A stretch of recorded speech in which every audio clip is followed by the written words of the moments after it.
Sveiki! Šiandieną žaisime stalo žaidimą pavadinimu Šiukšlių šerifas. Taigi, bus 4 dalyviai. Taigi. Aš Simonas. Aš Neiltas. Aš Deimantas. Ir aš Satvijus. Gerai. Kiekvienas gausite po 4 šiukšles, 2 veiksmo korteles ir rolę. Taigi, pradedame žaidimą. Simonai, tu pirmas. Neilantai, tavo eilė.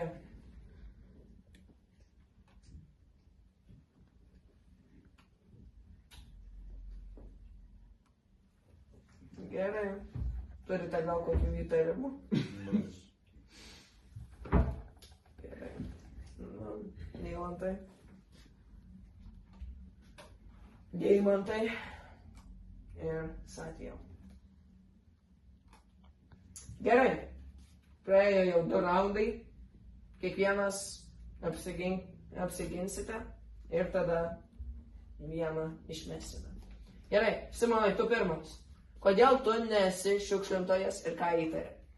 Aš nesu šiukšlintas, nes aš viską gerai išrūšiavau. Aš įtariu Neilantą, nes man, aš nujaučiu, kad jis yra šiukšlintojas. Gerai. Neilantai, kaip tu apsiginsi ir ką įtari? Aš esu daiktas, dėjau į tas geras dėžutės.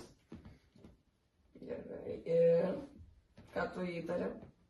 Aš įtariu Satvijų. Gerai. Deimantai. Įtarimų nėra, aš viską sudėjau gerai. Ir Satvijau. Viską gerai surašavau ir įtariu Neilantą. Gerai. Taigi, kas balsuoja už Simoną? Kas už Neilantą? Kas už Deimantą? Ir kas už Satvijų? Deimantai, tu nebalsavai. Nėra įtarimų. Tu turi balsuoti. Dalyviai paskambino, nes jisai nebalsavo. Matote, net mūsų backstage yra žmonių, kurie žiūri ir paskambina, jeigu kažkas nebalsuoja. Gerai, Deimantai, tu turi už kažką balsuoti. Balsuoju už Simoną. Simoną? Tavo balsas jokio skirtumo nepadarė, nes Neilantas vis tiek yra išmetamas. Neilantai? Aš esu Šiukšlintojas. šiukšlintojas.